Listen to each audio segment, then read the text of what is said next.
Okay, so the first question is, how did I discover storytelling? Well, life was a bit boring and I engaged a friend to explore some new things in my life other than work. And we went to the WEA, into a humour session, and which was very funny. Afterwards we invited a couple of interesting looking women to join us for coffee, which they did, and it turned out to be storytellers, and they told us how that was one of their delights in life. And the dog's running away. After the coffee, they said, well, why don't you come to a storytelling session? We've got a Christmas breakfast. And my friend Mary Barbara and I went to Viv's Fisher's place for a breakfast, which we had a lovely time, lovely coffee and company, and we thought, yeah, this is very nice, a nice bunch of people. And we stood up ready to thank them very much. We were going to go now because the breakfast was finished. They said, no, you've got to wait, we're having stories. Oh, I didn't realise that it was also going to be stories today at the Christmas breakfast. And so we stayed. The dog's crying. So we stayed and had the best stories, so funny. Josie told the most funny story about her mother and a cardigan, and we were kind of hooked on this, and for me storytelling has been a delight ever since. And I think that was about 10 years ago, I think. What sort of stories appeal to me for listening to and for telling? Well, for me, listening to stories, I just really love all stories. I just stop and listen no matter what story, whether it be on the radio or at the storytelling.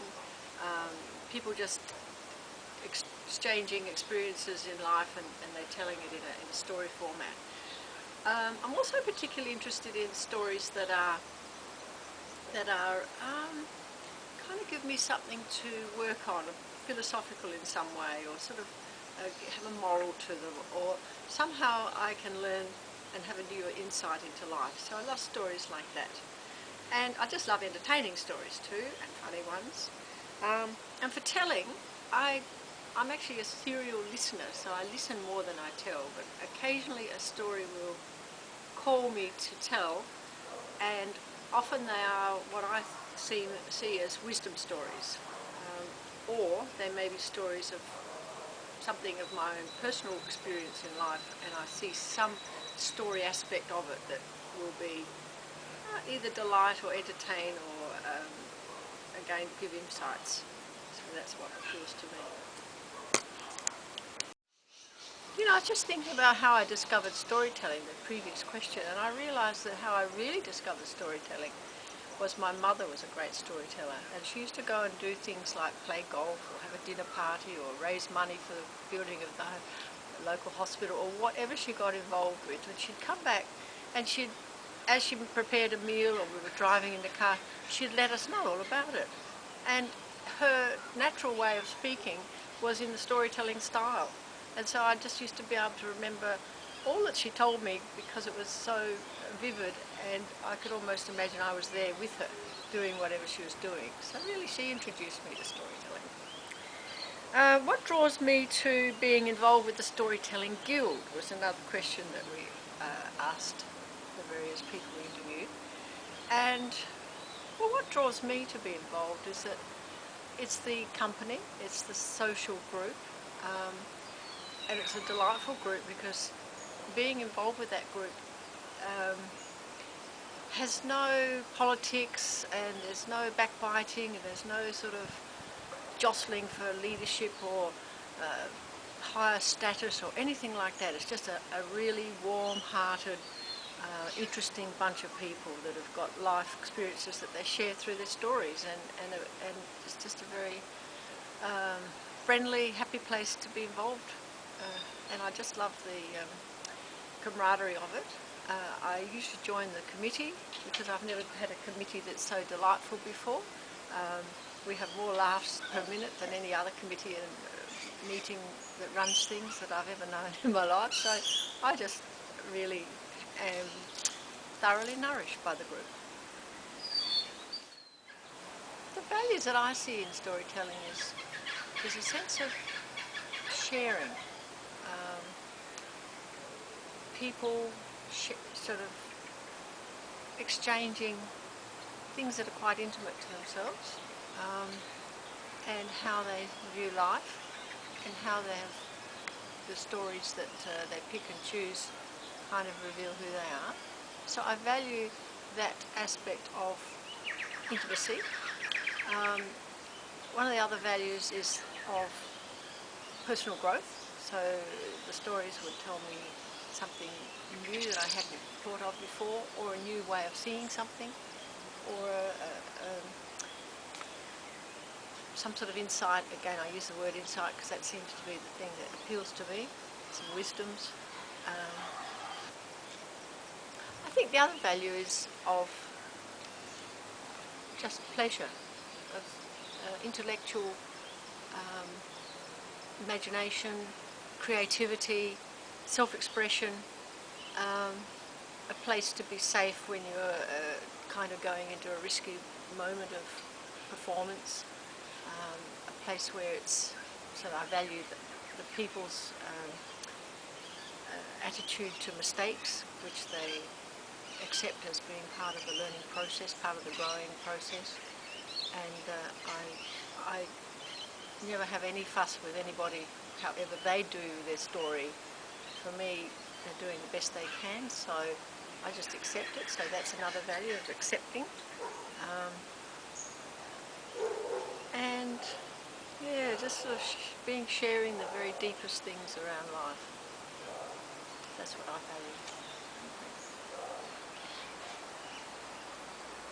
value. Does story influence other parts of my life?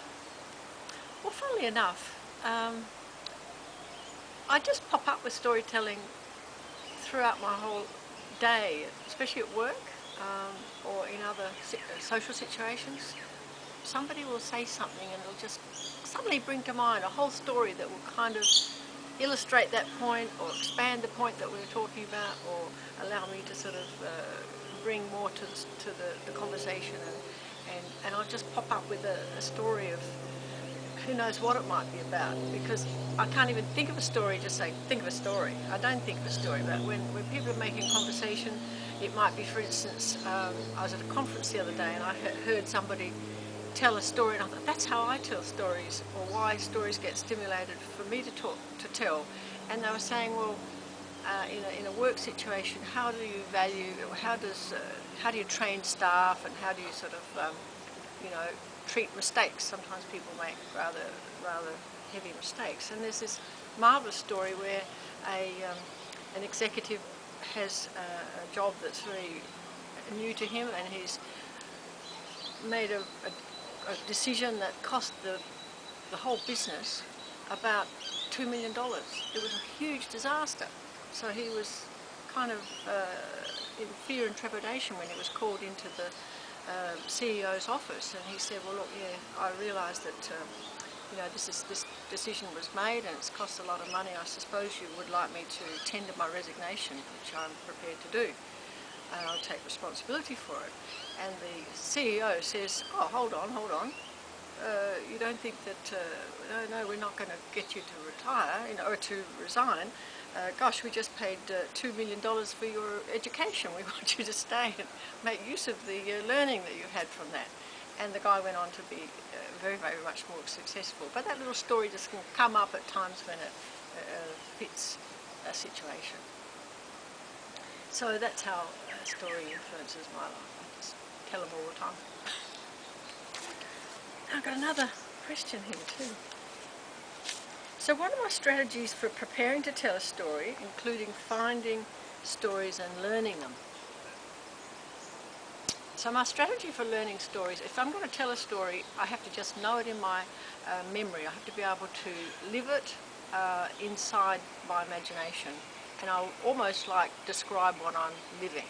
So if I don't know a story to that extent, or in a story of that type, I probably won't tell it, because I don't really put a lot of time into learning rote, or learning stories with a lot of languaging that needs to be memorised. I just haven't got the time, and I probably don't really have the skill on that. So a story comes to me, when a story comes to me with the criteria that I love it, and I can just relive it in my imagination, then I can tell it, and I'll tell it with delight.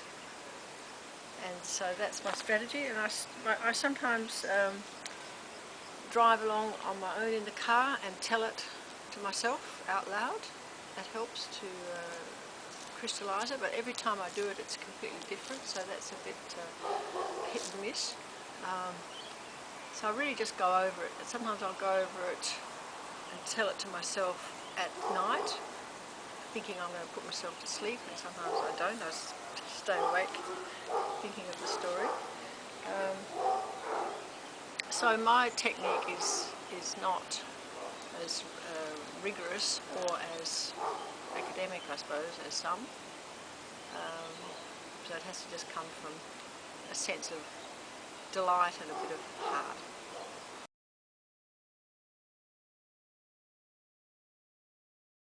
So, my favourite stories to tell.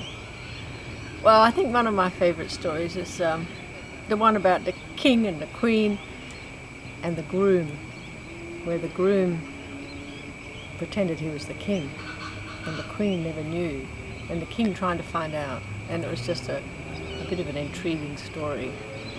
And I heard it very quietly on the radio late one night when I was nearly asleep, so I never really knew whether I'd learnt it properly, but I did enjoy telling it. And years later, while travelling in Italy, I'm reading a book, a collection of Italian short stories. I found it again, and I found out that I'd actually heard it pretty well, even if I was half asleep, and heard it on the radio, and I told it pretty well as it was in the book, and that brought me great joy. So that's probably one of my favourite stories.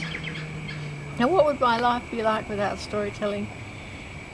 Well, do you know, every time I go to a storytelling group and I hear the stories that people tell, I just feel that there's so much beauty, interest, delight.